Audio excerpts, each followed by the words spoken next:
Assalamualaikum warahmatullahi wabarakatuh. Perkenalkan, nama saya Gina dari kelas 95. Hari ini saya akan menjelaskan materi terkait penyakit pada sistem reproduksi manusia di bagian wanita.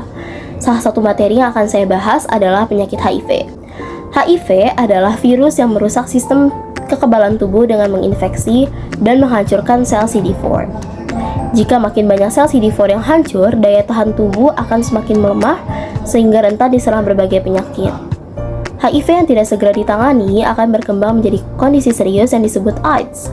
AIDS adalah stadium akhir dari infeksi HIV. Pada tahap ini, kemampuan tubuh untuk melawan infeksi sudah hilang sepenuhnya. Penularan HIV terjadi melalui kontak dengan cairan tubuh penderita, seperti sperma, darah, cairan vagina, cairan anus, serta ASI. Perlu diketahui, HIV tidak menular melalui udara, air, keringat, air mata, air liur, gigitan nyamuk, ataupun sentuhan fisik. HIV adalah penyakit seumur hidup. Dengan kata lain, virus HIV akan menetap di dalam tubuh penderitanya seumur hidupnya. Meski belum ada metode pengobatan untuk mengatasi HIV, tetapi ada obat yang bisa memperlambat perkembangan penyakit ini dan dapat meningkatkan harapan hidup bagi penderitanya. Berdasarkan data Kementerian Kesehatan Republik Indonesia tahun 2019, terdapat lebih dari 50.000 kasus infeksi HIV di Indonesia. Dari jumlah tersebut, kasus HIV paling sering terjadi pada heteroseksual, diikuti lelaki oleh lelaki atau homoseksual, pengguna nafza, suntik, dan pekerja seks. Sementara itu, jumlah penderita AIDS di Indonesia cenderung meningkat. Di tahun 2019, tercatat ada lebih dari 7.000 penderita AIDS dengan angka kematian mencapai lebih dari 600 orang. Akan tetapi, dari tahun 2005 hingga 2019, angka kematian akibat AIDS di Indonesia terus mengalami penurunan. Hal ini menandakan pengobatan di Indonesia berhasil menurunkan angka kematian akibat AIDS. Penyakit HIV disebabkan oleh Human Immunodeficiency Virus atau HIV sesuai dengan nama penyakitnya. Bila tidak diobati, HIV dapat makin memburuk dan berkembang menjadi AIDS. Penularan HIV dapat terjadi melalui hubungan seks vagina atau anal, penggunaan jarum suntik dan transfusi darah. Meskipun jarang, HIV juga dapat menular dari ibu ke anak selama masa kehamilan, melahirkan, dan menyusui. Beberapa faktor yang dapat meningkatkan risiko penularan adalah sebagai berikut. Yang pertama ada berhubungan seksual dengan berganti-ganti pasangan dan tanpa menggunakan pengaman. Yang kedua, menggunakan jarum suntik bersama-sama. Yang ketiga, melakukan pekerjaan yang melibatkan kontak dengan cairan tubuh manusia tanpa menggunakan alat pengaman diri yang cukup. Selanjutnya, di sini saya akan menjelaskan tentang gejala HIV dan AIDS. Kebanyakan penderita mengalami flu ringan pada 2-6 minggu setelah terinfeksi HIV.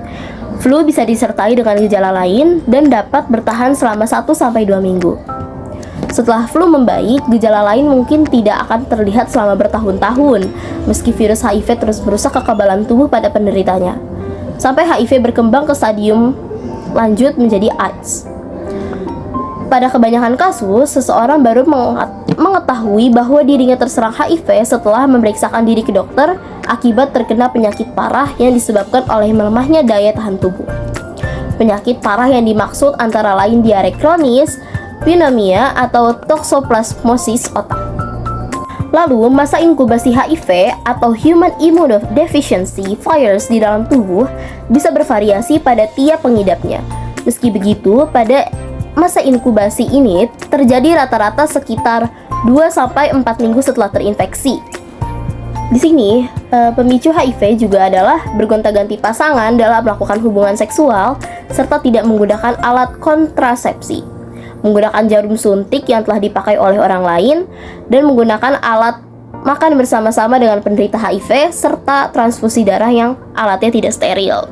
Lalu, akibat dari penyakit HIV ini adalah jika seseorang mengidap HIV dan tidak mendapatkan pengobatan, virus tersebut akan melemahkan sistem kekebalan tubuh. Pada akhirnya, infeksi tersebut akan berubah menjadi AIDS dan tubuh akan sulit melawan infeksi. Dan cara pengobatan virus HIV dan AIDS ini, penderita yang telah terdiagnosis HIV harus segera mendapatkan pengobatan berupa terapi retroviral atau ARV.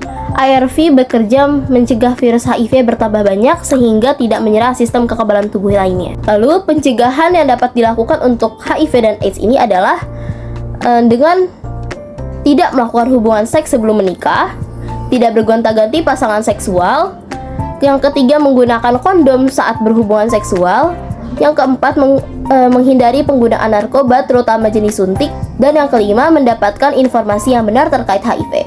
Cara penularannya, pencegahan, pengobatannya terutama bagi anak remaja.